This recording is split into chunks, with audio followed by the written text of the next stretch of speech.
ce trimestre où nous abordons le thème de l'évangélisation, mission du baptisé. Et le frère a entamé hier, la semaine dernière, avec le thème sur l'urgence d'évangéliser. Aujourd'hui, le Seigneur me donne la grâce de partager avec vous l'évangélisation par le témoignage de vie. Amen. L'évangélisation par le témoignage de vie. Et je bénis le Seigneur pour la grâce qu'il me donne de partager ce moment-là. Et ce que je voudrais partager avec toi aujourd'hui, je ne viens pas te convaincre de quoi que ce soit. Mais je viens te rappeler tout simplement, mon frère, ma soeur, ce que le Seigneur veut de toi. Ce qu'il a dit que tu es. Amen. Ce que le Seigneur a dit, le Seigneur Jésus-Christ, dans sa parole, que tu es. Comme baptisé, comme ayant reçu et étant marqué du sceau du Saint-Esprit, qui fait de toi un enfant du Père en Jésus-Christ, qui fait de toi un héritier du Père et co-héritier du Christ. Amen. Tu es héritier du Père et co-héritier du Christ en Jésus-Christ, par le baptême que tu as reçu. Amen. Alors, il y a de cela quelques années que le Seigneur m'a donné la grâce de faire sa rencontre. Et lorsque j'ai fait la rencontre du Seigneur, ma vie a pris un autre tournant. Elle a été bouleversée. Amen. Je bénis le Seigneur chaque jour pour ce jour-là. Ma vie était bouleversée. Alors que le monde allait dans ce sens, j'allais dans l'autre sens. Et on pouvait dire que je suis fou, qu'on ne comprenait même plus ce que je vivais. Oui, c'était la honte même en fait. J'étais la risée de mon quartier et de la maison dans laquelle je vivais. Et on se disait, qu'est-ce qui lui arrive? Et lorsque j'ai fait la rencontre du Seigneur, j'ai dû renoncer à beaucoup de choses. Par la grâce et la puissance du Saint-Esprit, Amen.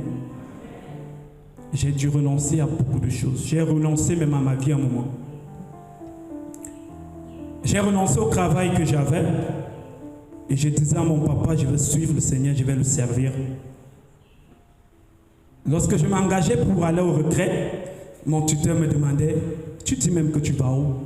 Tu crois que ce que tu peux faire là peut t'apporter quoi? Et je lui répondais avec assurance. Un homme à qui je ne parvenais même pas à répondre en réalité, hein, en face comme ça. Alors, ce jour-là, j'ai eu le courage. Et je lui ai dit, c'est Jésus-Christ que je suis. Amen. Le lendemain, j'ai pris mon sac et je suis allé en Gaoundéry pour un congrès national du renouveau. Et je n'ai pas demandé sa permission ce jour-là. Je vivais chez lui. J'étais prêt à tout affronter. Pour le nom de Jésus, Amen, qui avait donné un autre sens à ma vie en quelques jours. Sa bonté était immense dans ma vie. Alors sa rencontre a transformé mon être. Et l'évangélisation, c'est quoi? C'est annoncer le Christ en somme. L'annonce du Christ. Jésus mort et ressuscité. Jésus mort et ressuscité. Lui qui a été tant aimé du Père, le Père nous l'a donné. Il est venu sur la terre, il a souffert par sa passion, il est mort sur la croix. En mourant sur la croix, il a versé son sang pour nos péchés et pour nous racheter de la mort. Amen. Il a passé 3 jours au tombeau. Et le 3e jour, le Père l'a ressuscité d'entre les morts. Amen. Et ce Christ dont je te parle, il est ressuscité, il est vivant. Amen. Il est ressuscité, il est vivant. Et il y a beaucoup de baptisés. Nous sommes baptisés. Est-ce qu'il y a des baptisés dans la salle? J'ai béni le Seigneur parce que nous sommes tous baptisés. Mais, malheureusement, je ne sais pas trop. Il y a beaucoup de baptisés, mais peu de convertis. Amen. C'est la réalité. Il y a beaucoup de baptisés, mais très peu de convertis. Tu peux avoir reçu ton baptême qui fait de toi enfant de Père en Jésus-Christ, et tu n'as pas fait la rencontre avec Jésus. Cela ne t'enlève pas l'Esprit de Dieu qui t'a été donné. Le Saint-Esprit t'a été donné. Peut-être tu l'as reçu tout petit, bébé encore. Peut-être tu l'as reçu dans ton adolescence. Mais en réalité, ta vie n'a pas changé. Pourquoi ta vie n'a pas changé? Parce que tu n'as pas fait la rencontre du Christ. Dans ce sacrement qui t'a été donné par l'Église, tu n'as pas fait la rencontre du Christ. Parce que lorsqu'on fait la rencontre du Christ, le Saint-Esprit te pousse à un changement. Le Saint-Esprit te pousse à un changement. C'est la conversion. Amen. Tu vas quitter de la vie de pécheur à une vie de sainteté, parce que tu vas cheminer chaque jour désirant la sainteté. Tu vas rechercher chaque jour la volonté du Père, la volonté du Christ dans ta vie. C'est ce qui manifeste l'action du Saint-Esprit dans ton cœur. C'est la recherche de Dieu, de la face de Dieu chaque jour de ta vie. Quelle que soit la situation que tu vis, tu vas rechercher la face du Seigneur. Quelle que soit la difficulté que tu vis, tu vas rechercher la volonté de Dieu. Parce que désormais, c'est ce qui t'anime, faire la volonté de Dieu. Être à l'image et à la ressemblance de Christ. Amen. Alors, le Christ a dit quelque chose pour nous, pour moi, pour toi, et je te le rappelle aujourd'hui, c'est que tu es sel de la terre et lumière du monde. Amen. Qui connaît cela? Le Seigneur l'a dit, et qui croit qu'il est sel de la terre et lumière du monde? Oui, tu es sel, je suis sel de la terre et lumière du monde. Par ton baptême déjà à cet instant-là, quand tu reçois ton sacrement, le Seigneur t'institue comme sel de la terre et lumière du monde. Amen. Tu l'es. Lui sait que tu l'es, même si tu n'es pas conscient que tu l'es. Et le Christ aujourd'hui te donne de comprendre, tu ne peux pas l'être sans lui, parce que c'est lui-même d'abord qui est la lumière. C'est lui qui fait de toi la lumière du monde. C'est lui qui fait de toi le sel de la terre. Il a d'abord été le premier sel de la terre. Nous voyons un peu, lorsqu'on plonge le sel dans la sauce, nos mamans peuvent connaître, et même les hommes, hein, lorsqu'on met le sel dans la sauce, c'est une saveur, des choses qui suscitent en nous un peu le goût de la nourriture, non? Nous sommes contents de manger lorsque c'est bien assaisonné et que le sel a été bien dosé. Le Christ dans ma vie est le sel qui a tout changé, qui a donné notre faveur à ma vie. Amen.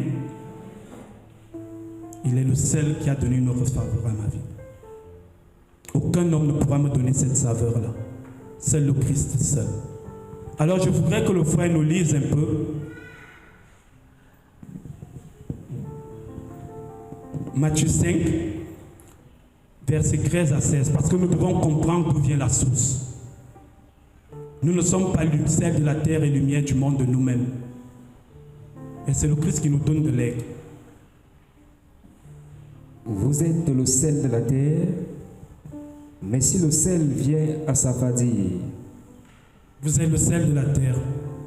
Avec quoi le salera-t-on?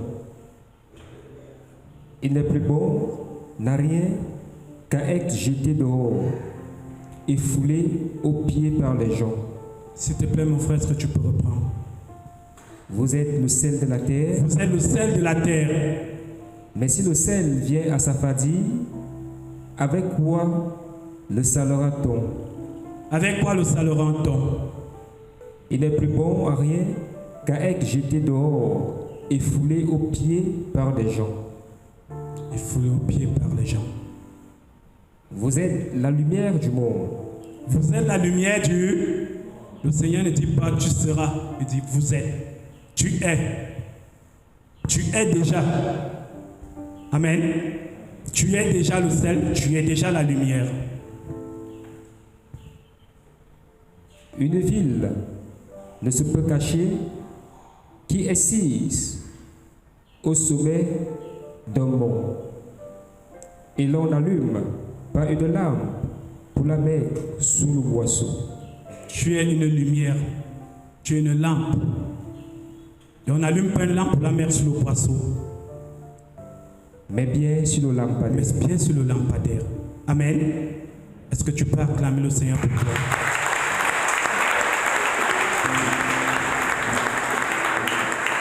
Eh bien, voilà ce que le Seigneur dit de toi. C'est ce qu'il a déclaré pour toi. Et ce qu'il dit, c'est ce qui se fait. Sauf si tu refuses par toi-même. Alors, tu peux nous lire aussi Jean 1. Versets 6 à 9.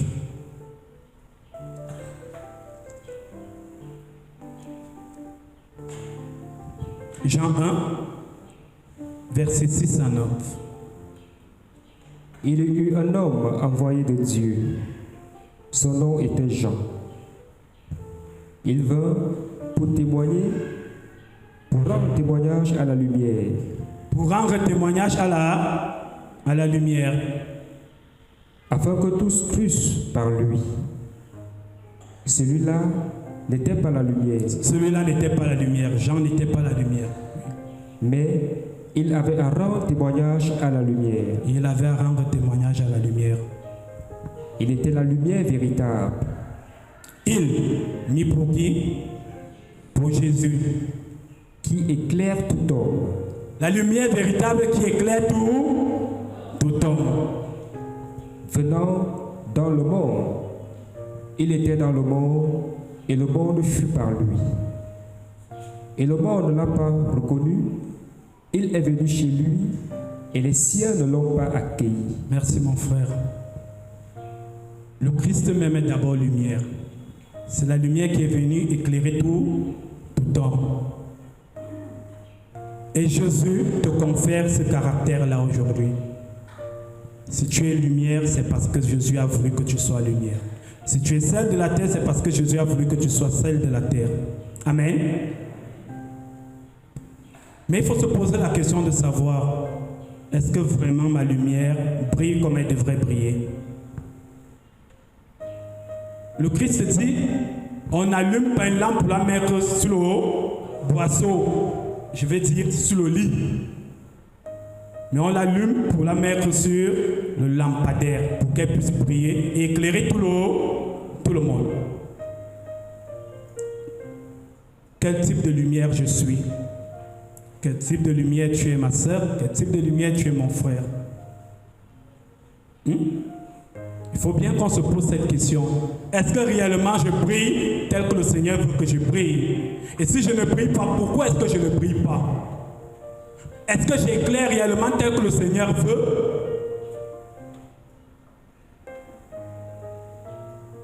Est-ce que j'éclaire réellement tel que le Seigneur veut? Est-ce que là où je me trouve, des gens peuvent se sentir dans la lumière et voir de leurs yeux? Parce que lorsqu'on est dans une maison et qu'il y a l'obscurité, regardons quand Enéo coupe un peu l'énergie. Nous sommes dans une maison et dans le noir, nous ne voyons rien du tout. Nous sommes même dans la peur. Mais lorsque advient la lumière, lorsqu'elle revient, on dit gloire à Dieu, n'est-ce pas? Parce qu'on est content d'être dans la lumière. Est-ce que tu es lumière? Est-ce que tu peux pousser les autres à dire gloire à Dieu?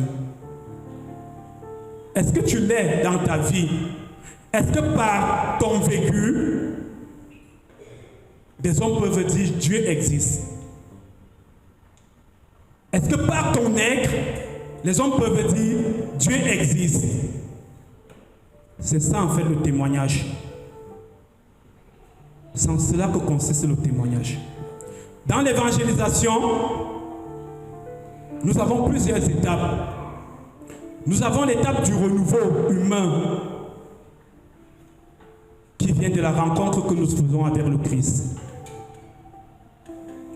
C'est le renouveau, où notre intelligence est renouvelée par le Saint-Esprit qui nous est donné, où notre être est transformé, notre manière de penser a été changée par le Saint-Esprit. Et ensuite, il y a la phase du témoignage. C'est de ce témoignage dont je parle, le témoignage de vie. Puis il y a l'annonce. Et après l'annonce, les prodiges et tout ce qui suit. Parce que le Seigneur dit dans sa parole, quiconque aura cru en moi, il fera ce que j'ai fait, il en fera même des choses plus grandes. Amen. Là, tu es ancré dans le témoignage, dans l'annonce déjà, avec tous les signes. Mais nous sommes aujourd'hui dans le cadre du témoignage de vie. Parce que, bien aimé, lorsque tu es plongé dans l'évangélisation, nous voulons tous évangéliser et nous sommes tous appelés à évangéliser, quelle que soit la manière, chacun selon son appel, chacun selon sa vocation. Nous sommes tous appelés comme baptisés à évangéliser.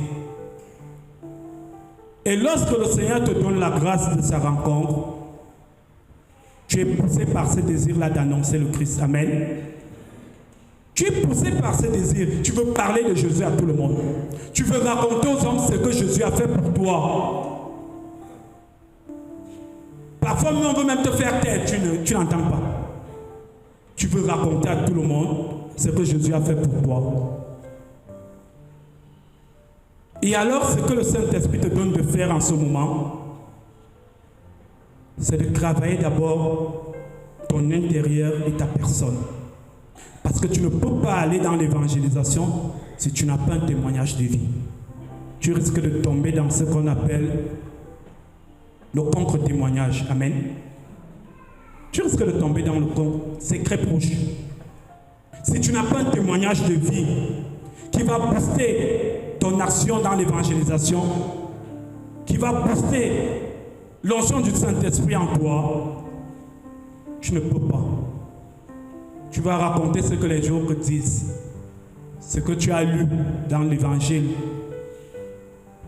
Tu vas réciter même l'évangile et les versets, mais ta proclamation n'aura pas d'effet. Parce que toi-même, tu n'es pas déjà un témoignage de vie. Amen. Alors, je voudrais partager un peu. Lorsque le Seigneur m'avait donné de faire sa rencontre, j'étais rempli d'amertume parce que j'avais eu un passé très difficile, une enfance très difficile. Mais je vivais toujours dans la même maison parce que mes parents m'avaient envoyé vivre ailleurs. Là-bas, j'ai connu beaucoup d'humiliation, bien que je n'étais pas aussi un garçon facile. J'étais plein d'amertume. Mais lorsque le Saint-Esprit m'a rejoint, mon cœur avait été transformé, comme je disais tantôt. Et l'amour qui avait inondé mon cœur me poussait à la réconciliation. Même si on m'avait fait du tort, le Seigneur me poussait à aller vers ces personnes-là et à les aimer. Alors j'ai commencé à pardonner et à aimer les autres, ceux même qui m'avaient fait souffrir. Et je me souviens, avant de partir de chez mon tuteur, je l'ai appelé un bon matin et je lui ai dit, tonton, je voudrais te parler. Il vient, on s'assoit dehors. Il me dit, ok, je vais t'écouter. Et en réalité, il ne voulait même plus être proche de moi. Mais ce jour-là, le Saint-Esprit m'avait mis à cœur de le faire pour qu'il ait aussi sa libération à lui. Je suis allé ce jour-là. Et je vais lui dire, tonton, en fait, c'est pas beaucoup de choses. C'est simplement pour te dire que j'ai beaucoup souffert dans cette maison, d'humiliation et même à l'extérieur. Parce que dans la famille, on savait que c'était l'humiliation totale. Certains disaient même caca, celui-là même ne fera rien de sa vie. Je lui ai dit, tonton, moi, je te pardonne. Mon oncle a failli piquer une crise. Je ne te demande pas d'aller faire la même chose. Mais dans l'assurance, je lui ai dit, tonton, sache que je te pardonne. Je pars de chez toi, tu me demandes de partir, mais sache que je pars le cœur libre. et que le Seigneur te comble de grâce et comble ta maison de grâce. Il s'est agité, mais moi j'avais déjà fait ce que le Seigneur m'avait demandé de faire et je suis parti en paix. Amen. Je suis parti en paix, dans l'amour. Et depuis ce jour, dans cette maison-là, il a raconté à ses enfants, tout le monde était surpris. Je n'étais plus à la maison et on m'appelle. Et il m'écrivait régulièrement, ses enfants. Patrick, pardon, il faut pardonner. Pardon, il faut pardonner, il faut pardonner. Un enfant de Dieu pardonne. Je n'ai plus le problème, moi j'ai déjà pardonné depuis. Même si on t'avait fait quoi, il faut pardonner. Et un bon jour, 3 ans après, sa fille est née. Elle m'appelle. Elle dit, Patrick, je voudrais que tu sois le parent de mes 2 enfants. Elle avait fait ses 2 jumeaux. Ses jumeaux en fait, pas les 2, les jumeaux.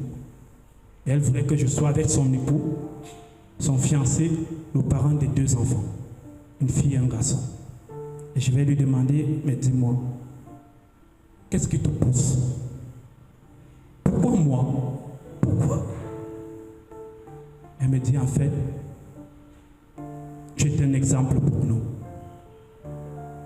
Et je sais qu'avec toi, mon enfant va bien grandir. Il va beaucoup apprendre. Et je veux que mon fils grandisse dans la connaissance de Dieu. Amen.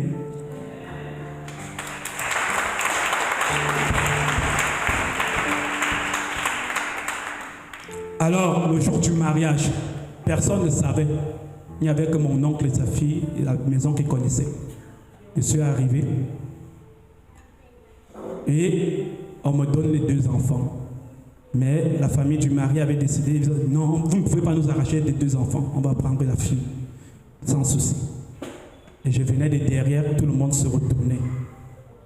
Et les gens se demandaient à ma mère, okay, c'est Patrick qui est le parent de l'enfant là. Comment ça? J'ai porté l'enfant et on l'a baptisé. Amen. Voilà comment est-ce qu'aujourd'hui, dans cette famille, même son fils qui est à l'étranger, à chaque fois quand il écrit, il dit, Patrick, je voudrais être comme toi. Amen. Le témoignage devient important. Là où tu te trouves, il faudrait que les gens puissent voir le visage du Christ. Là où tu te trouves, il faudrait que les hommes puissent dire que c'est le Christ même qui vient en celui-ci. Par ta manière de parler, par ta manière d'agir. C'est vrai, tu ne changes pas d'un coup, parce que le caractère de l'homme, c'est avec le temps que le Saint-Esprit le forge. Mais on peut percevoir déjà la lumière qui jaillit en toi. Et là où tu te trouves, le sel que tu es apporte de la saveur. Amen. Si tu es dans ton lieu de service, mon frère, ma soeur, qu'on sache que voilà un enfant de Dieu qui est au milieu de nous. Par ta manière de faire. Et même dans mon lieu de service aujourd'hui, je suis arrivé et j'ai commencé à travailler. Et lorsque j'ai commencé à travailler, on me donnait à peine 2 mois. On me disait j'allais me fatiguer, c'est ce qui se disait. Mais la force que le Saint-Esprit me donnait, une seule chose résonnait dans mon cœur, c'est pour la gloire de Dieu que tu travailles. Quelque temps après, la directrice m'appelle et elle dit, je n'avais que la prime encore, on appelle ça quoi? De l'essai de taxi. Elle dit, Patrick, je vais ajouter ton argent. Parce que ce que tu fais est merveilleux. Elle a ajouté mon agence. Contente de moi. Dit, je t'ajoute ton argent de taxi. Et je ne vais pas faire les 6 mois comme les autres. On va raccourcir mon temps d'essai. Amen. Parce qu'elle était convaincue. Quelque temps après, la coordinatrice voulait que je sois responsable du service. Amen. Parce que, à mon arrivée, beaucoup de choses ont changé. Par la prière, le Seigneur m'a inspiré des choses pour eux. Et j'ai demandé cela. Le Seigneur a touché les cœurs et on a donné les primes aux membres du service. Amen. Tout ce que le Seigneur me donnait de faire, c'était de prier pour ce service afin que il soit épanoui, plus épanoui. Parce qu'en fait, il souffrait beaucoup. Je suis allé vers la directrice, je lui ai dit, mes collègues souffrent. Et il n'est pas bon que ceux qui travaillent pour vous souffrent. Il y a tellement de choses, peut-être les primes qu'il faut revoir, madame la directrice. Elle m'a dit, Patrick, nous allons voir ça. Ça n'a pas duré. On a donné les primes. Les tenues ont été données, le matériel a été changé. Tout ce que j'avais proposé par la puissance du Saint-Esprit a été adopté. Amen. Ça, c'est le témoignage que le Seigneur me donne de vivre de manière concrète. Le témoignage n'est pas ce que tu racontes de ta bouche. C'est-à-dire, Jésus est bon, mais au fond, c'est le concret que les gens peuvent percevoir. Et le témoignage de vie n'implique pas forcément que tu chantes chaque jour la louange de Jésus aux gens. Tu peux témoigner du Christ sans même parler. Amen. Et c'est lorsque les gens vont se demander après, mais qui est-il? Qu'est-ce qui l'anime? Pourquoi il est comme ça? Quelle est sa particularité? C'est là où tu vas ouvrir ta bouche pour lui dire, en fait, c'est que je crois en un Dieu grand. J'ai un ami fidèle, c'est Jésus-Christ. Amen. Le témoignage de vie n'implique pas beaucoup de bruit. L'effort que tu as à faire, c'est d'avoir une vie transformée par le Christ, par le Saint-Esprit. Amen. Parce que le Christ dit, je suis la vigne véritable et vous êtes les sarments. Et si tu veux porter le témoignage du Christ tel que le Saint-Esprit vient accomplir, parce que le Saint-Esprit, il vient pour rendre témoignage à Jésus et faire de nous des témoins du Christ. C'est ça le Saint-Esprit. Il vient faire de nous des images du Christ, des autres Christ dans notre milieu de vie et dans le monde. C'est vrai, il a une finalité, c'est la sainteté.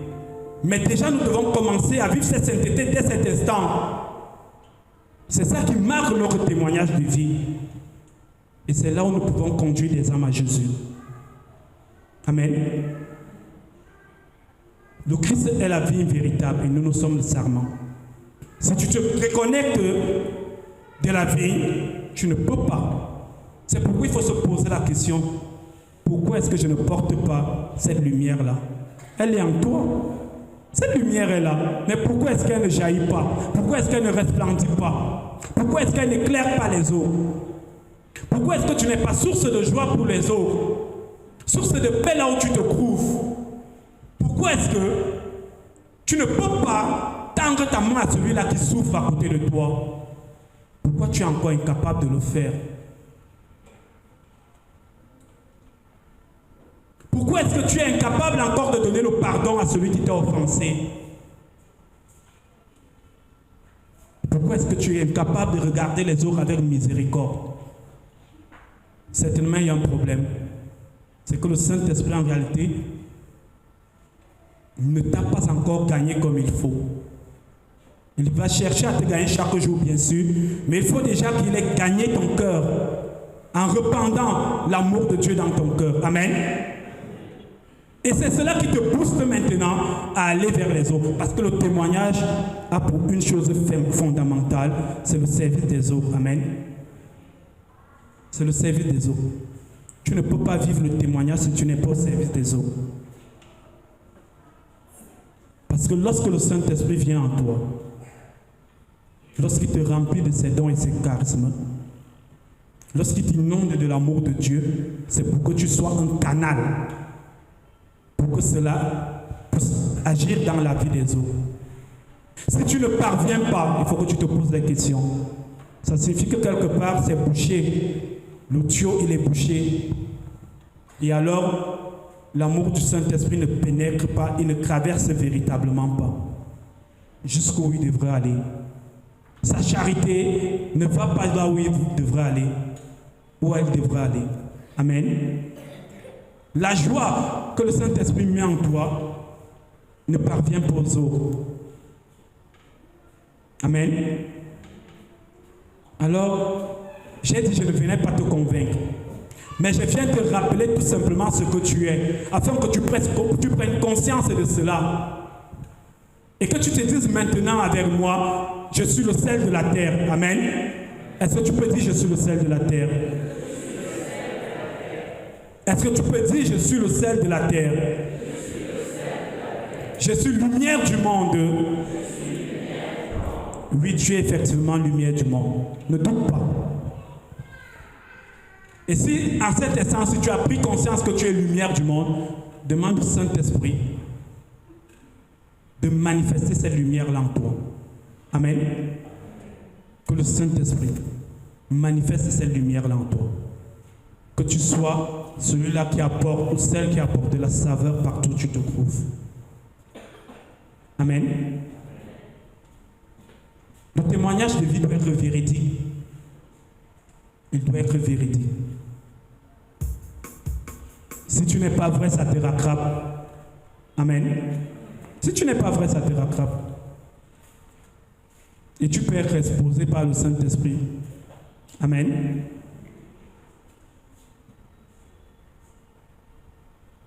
Alors, puisque tu as l'image, comment faire pour être cette lumière-là? Pour être baptisé, lumière du monde, baptisé, celle de la terre. Comment faire? Je voudrais te donner ici quelques pistes. Et avant cela, te demander, qu'as-tu fait de ta mission de baptiser? Qu'as-tu fait de ta mission de baptiser? Est-ce que tu es conscient que dans ta famille, dans ta maison, le Seigneur t'a choisi? Toi qui es là aujourd'hui. Et très souvent, nous courons vers les choses du monde, puisqu'il s'agit de ça. Et c'est ce qui étouffe la lumière qui est en nous. Nous délaissons ce que le Seigneur veut pour poursuivre le monde. Le Saint-Esprit veut que tu ailles à contre-courant du monde, mais toi, tu décides d'aller dans le courant du monde. Amen. Tu recherches quoi? Tout le prestige que le monde nous donne. Quel est ton modèle de vie? Quelle est ton espérance? Quel est ton modèle de vie? À qui est-ce que tu veux ressembler? Qui est-ce que tu veux imiter? Si ce n'est pas le Christ, ton sauveur, c'est qui d'autre? Nous avons tant d'étoiles dehors que nous voulons suivre et imiter. J'espère que toi qui viens à la sœur, tu n'es plus de ce niveau-là. Notre modèle n'est pas le monde. Nous n'avons pas à nous conformer au monde, dit le Christ. Dit le Saint-Esprit, nous n'avons pas à nous conformer au monde. Nous sommes dans le monde, mais nous ne sommes pas du monde. Nous appartenons au Christ. Alors nous devons refléter ce que le Christ veut que nous soyons. Nous devons impacter partout où nous nous trouvons. Est-ce qu'il faut qu'il y ait un grand feu pour éclairer cette maison ou cette chapelle? Vous pensez qu'il faut un grand feu seulement pour éclairer cette... Pour avoir un grand feu, nous avons plusieurs billes de bois pétées qu'on rassemble, ou morceaux de bois. Mais je vous assure qu'un seul bois peut aussi garder du feu, comme une torche. Amen.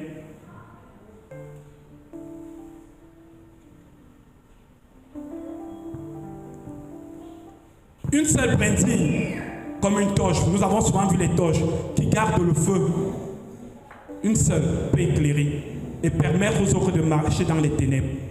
Amen. Tu peux l'être et tu l'es. Tu l'es. Laisse tout simplement le Saint-Esprit faire jaillir par sa puissance cette lumière en toi. Et qu'est-ce qui m'empêche? Ce n'est que le péché. La convoitise du monde, le péché et la convoitise du monde. Voilà ce qui m'empêche d'être lumière du monde. Voilà ce qui étouffe le Saint-Esprit en moi, qui le contriste même. Voilà ce qui m'empêche de pouvoir, par mes actes, partager l'amour aux autres, apporter de la joie aux autres. Parce qu'en fait, je n'ai pas encore réussi à me détacher. Je n'ai pas encore réussi à renoncer à moi-même. Mais je voudrais que ce soit moi qui sois devant. Je recherche quoi? Le pouvoir, la richesse et tout ce que le monde nous propose. Amen. Non, mon frère, ce n'est pas ce que nous devons rechercher. Le Seigneur nous l'a déjà donné d'office. Le Seigneur ne nous a pas donné ces chrétiens pauvres qui ne ressemblent à rien et dont tout le monde se moque. Si les enfants du monde ont des richesses, toi qui es enfant du Père, fils de roi, fille de roi, tu crois que tu n'as pas toute la richesse du Père qui a fondé le monde? Et toutes ces richesses, c'est bien mon Père, n'est-ce pas? Tu as déjà tout. Mais il faut aussi un temps pour accéder à cet héritage-là. Il faut accepter le renoncement. Il faut accepter la souffrance à un moment. Le peuple d'Israël est passé par beaucoup de souffrances. Beaucoup de renoncement par le désert. Toi, tu es baptisé aujourd'hui, mais tu veux déjà être très riche aux demain. Tu veux déjà même évangéliser et être tellement riche que celui-là qui est passé par des chemins que le Seigneur prévoit. Il y a des étapes dans l'évangélisation. Il y a des étapes. Lorsque le Seigneur t'appelle et qu'il t'appelle à de grandes choses en son nom, tu vas devoir passer par des choses que tu ne vas pas imaginer. Tu vas passer par le manque. Tu vas passer par la souffrance et l'humiliation. Tu vas passer par le rejet des hommes. Mais seul Dieu connaît ce qu'il y a en toi. Mais à travers ces souffrances, tu dois être purifié comme on purifie l'or au feu. Amen. Alors, le baptisé, dans sa mission d'évangélisatrice, par le témoignage de vie, là où il se trouve, il doit être à même par la force du Saint-Esprit d'accepter la souffrance et l'humiliation. Amen. Il doit être à même. Il doit être à même, lorsque il souffre de l'injustice des hommes, de pardonner. Il doit être à même, lorsqu'il est rejeté, de fixer son regard sur le Christ, quel que soit ce qu'il vit. Amen. Est-ce que quelqu'un comprend ce que je dis? Tu passeras par des moments difficiles. La vie du Christ même n'a pas été facile. Toi, tu veux passer comme ça? Non. Nous allons souffrir et c'est dans la souffrance que nous allons apprendre à connaître le Christ. Amen. C'est dans la souffrance que nous allons apprendre à mieux l'aimer. Parce qu'en fait, lorsque le Seigneur suscite cela sur ton chemin, que ce soit l'œuvre des hommes ou l'œuvre du Seigneur, cela a toujours un but. C'est que la gloire de Dieu soit manifestée. Amen. Et la gloire de Dieu doit se manifester dans ta vie. Si tu viens là, c'est Amen. Je déclare que la gloire de Dieu va se manifester dans ta vie. Elle va se manifester, les hommes pourront voir de leurs yeux la gloire de Dieu. C'est là qui te méprise aujourd'hui. C'est là qui te voit comme rien du tout. C'est là qui te rejette aujourd'hui. Ton témoignage de vie parlera en ta faveur. Amen. Mais pour que ton témoignage de vie parle en ta faveur, tu dois être scotché à Jésus. Tu dois rester scotché à Jésus. Tu vas te laisser renouveler par le Saint-Esprit. Amen. Il faut laisser mourir l'homme ancien en toi pour que l'homme nouveau jaillisse. C'est l'homme que le Saint-Esprit bâtit et façonne. Amen. Il faut marcher et demeurer dans le Saint-Esprit. Comment on marche et demeure dans le Saint-Esprit?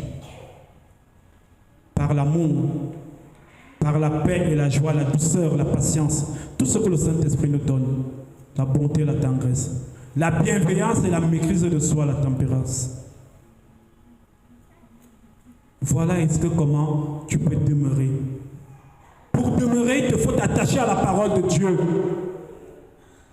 Et chaque jour, demande au Seigneur, au Saint-Esprit, de te donner le rhéma de sa parole. Cette parole qui vient te transformer. C'est-à-dire, tu ne dois plus rester au niveau de la parole logos, mais tu dois demander au Saint-Esprit la révélation de sa parole. Afin que c'est cette parole-là qui vient te transformer en fait. Si tu restes dans le logos, tu n'es pas transformé. Tu ne peux pas être touché, c'est-à-dire tu vas lire et tu vas méditer comme ça. Mais lorsque tu demandes au Saint-Esprit la révélation, le rhéma, alors ton cœur est saisi. Il est transpercé. Lorsque le Saint-Esprit te dit maintenant, tu vas pardonner. Ah oui. Tu vas pardonner. Lorsque le Saint-Esprit te dit, tu vas donner. Tu vas donner. Parce que tu as été touché par le rhéma. Amen. Amen.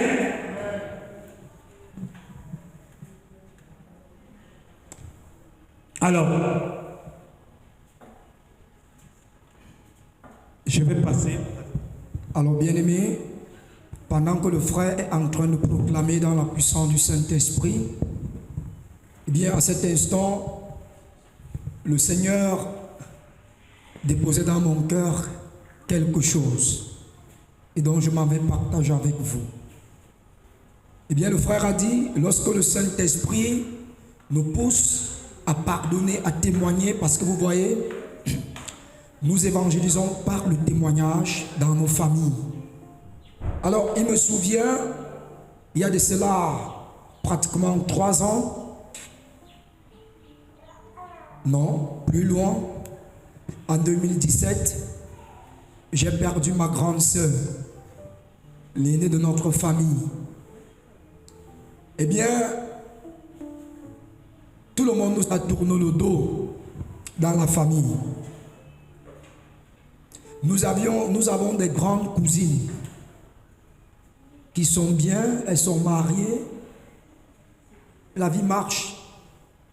Et en traversant des moments difficiles, on se disait au moins elles peuvent faire quelque chose.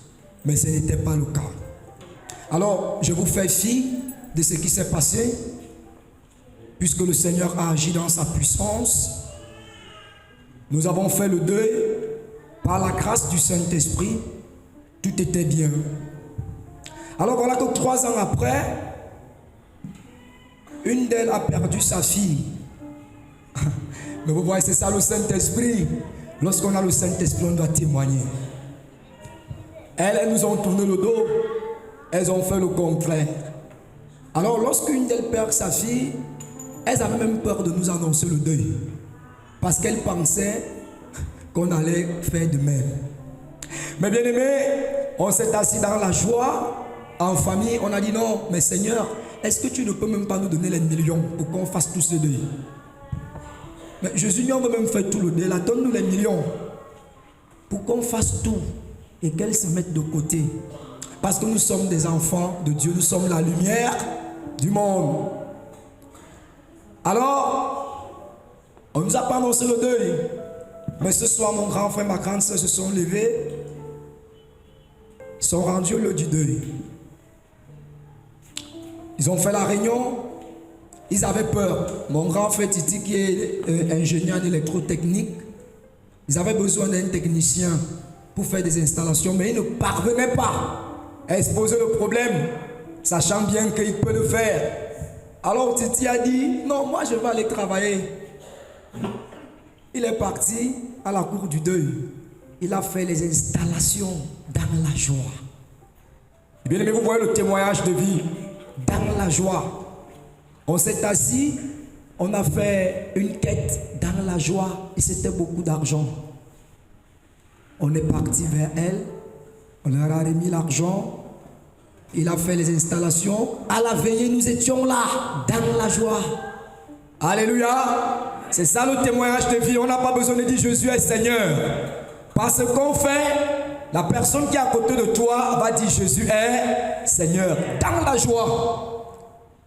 Alors, le jour même du deuil, mon grand frère, Mathias, devrait ouvrir la cour du deuil. Elles avaient peur. Elles se disaient, est-ce que ces gars vont même faire cela? Mais le jour où il est arrivé là, puis au micro, dans la joie. Et bien aimé, le deuil s'est passé, tout était merveilleux. À un moment, elle ne parvenait pas à parler. Elle se disait, oh, hier, ils ont eu ce problème. Nous, on a tourné le dos. Mais aujourd'hui, nous, on a un problème et ils ne nous tournent pas le dos. Mais mes frères et sœurs, pensez-vous que quand on va leur dire qu'on adore Jésus à l'université catholique, en venant dans l'assemblée, quelqu'un ne va pas dire que Jésus en eux? Alléluia! Alors c'est ça le témoignage. Et il faut témoigner par ce que nous faisons. Et ça, c'est lorsque nous sommes impactés par le Saint-Esprit. Alléluia, donnons des acclamations à Dieu.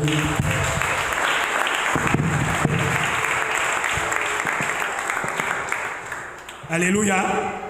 Alléluia. J'ai béni le Seigneur pour ce témoignage qui me rejoint. Amen. Parce qu'en fait, c'est un témoignage semblable que je voulais donner, qui me concerne particulièrement. Alors, je parlais tout à l'heure de la souffrance. Je suis à la fin. Je parlais tout à l'heure de la souffrance du témoin et du baptisé, c'est-à-dire du baptisé qui est témoin du Christ. Parce qu'on peut être baptisé et ne pas être témoin, comme je l'ai dit. Amen. Lorsque tu es dans la souffrance et que tu acceptes cette souffrance, pour le nom du Christ, il saura parler en ton nom, pour toi. Amen. Il saura parler pour toi. Et alors, puisque le Saint-Esprit me le met à cœur, je cheminais quelque part et les gens n'arrivaient pas à comprendre aussi toujours ce que je vivais dans ma relation avec le Saint-Esprit. J'étais piétiné et on n'acceptait même pas. Amen. Et je crois même qu'on avait demandé, ça me le dit directement, que celui-là, il n'exerce plus rien ici. S'il est au discernement, tout ce qu'il a fait, c'est de lire la parole. L'exhortation, rien. L'intercession, rien. J'ai seulement ressenti que c'était ce qui avait été décidé. Et je voyais. Alors, qu'est-ce qui se passe? Mon vice-responsable, il est malade. Il est malade. C'est compliqué.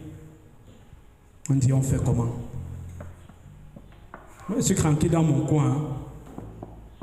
Et il est hospitalisé. C'est compliqué là-bas. Le Saint-Esprit me met déjà à cœur de prier pour lui. Je reste encore dans mon coin.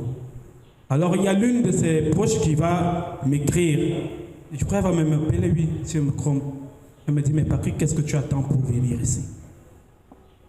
C'est quelqu'un avec qui je m'entends bien. Qu'est-ce que tu attends? Je ne peux pas venir là-bas comme ça si je ne suis pas avec les responsables. Je viens comment? D'abord, comment il va faire quoi là-bas? C'est lui le grand. Moi, je suis ici en bas, je fais comment? J'ai dit, ok, je vais passer. Quand j'arrive, c'est elle qui vient m'accueillir. Il est à l'hôpital général, l'hôpital central. Elle vient, me prend au portail, elle me dit, c'est toi que nous on attend ici depuis. Dans l'humilité, effectivement, le Seigneur me donnait la grâce d'accepter tout cela, tout ce que je pouvais vivre comme souffrance. Il me donnait d'accepter cela et j'acceptais tout ce qu'on décidait, j'acceptais. Même si je disais à un moment, je ne suis pas d'accord avec ce que vous faites, mais j'accepte dans l'obéissance. Quand j'arrive, je le trouve, quand j'entre dans sa chambre, je vois un visage, je crois que c'est la première fois que je voyais ça. C'était un autre visage, comme quelqu'un qui partait déjà. Alors j'ai été pris au fond de moi. Mais comme il était dans une salle de réanimation, il y avait les médecins qui nous bousculaient, ils ne voulaient même pas qu'on soit là. Je lui ai dit, j'ai pas mis du temps. Je lui ai dit, je reviens. J'ai juste posé la main sur lui, poussé par l'esprit. J'ai prié en langue, je lui ai dit, je reviens. Quand je suis rentré, J'ai dit ok, je n'irai pas seul. Je vais appeler mon responsable et 2 autres personnes. Je leur dis, urgence, il faut qu'on aille là-bas. Ils vont obéir. Ils vont. C'est moi qui dis aux gens qu'il faut qu'on parte. Quand on arrive, déjà la première fois quand il m'a vu, il y avait une joie qui s'est dégagée en lui. Il me dit, Patrick, tu es là? Comme quelqu'un qui m'attendait depuis. Tu es là? J'ai dit, oui, je suis là, berger. La deuxième fois quand je repars, il regarde les autres rentrer. Il demande, est-ce que Patrick est là? Il dit, je suis là. Alors on va l'écouter. Et je vais dire, ok, le moment est venu de prier pour le fond. Il dit, depuis que vous tournez, même là vous tournez, pourquoi? C'est ce qu'il lui demande. Depuis que j'attends que vous priez pour moi, alors je vais, selon ce que le Saint-Esprit va me mettre dans le cœur, je vais prier pour lui. Je vais demander au Seigneur de le guérir. Quand tu pars de là, il va ressortir de l'hôpital, je crois, 2 jours après. Amen. Et pourtant, il était dans un état où on savait qu'il partait déjà. Je ne sais pas comment, mais les gens étaient dans la peur, même sa famille. Amen. Quand il est sorti de là, le visage, l'image qu'il avait de moi avait changé. Amen. Imaginez que j'avais refusé de partir parce que c'est lui il était l'un de ceux qui m'avait fait souffrir. Amen. C'est un peu ça. Si tu es baptisé, tu dois être capable dans ton milieu de service où tu vis, qu'on te dise, mon frère, ma soeur, nous savons qu'il n'y a que toi que Dieu peut écouter ici au milieu de nous. Viens prier pour nous. Amen. Amen. Il faut que tu entres dans cette dynamique. Que partout où tu te trouves, que les hommes disent, il y a un homme de Dieu ici, il y a une femme ici là qui a une relation particulière avec Dieu. Il n'y a que cette personne-là qui peut prier pour nous. Et Dieu va écouter. Amen. Ça, c'est mon témoignage de chaque jour, même dans mon lieu de service. Alors, je voudrais aujourd'hui prier pour toi. T'inviter à te lever.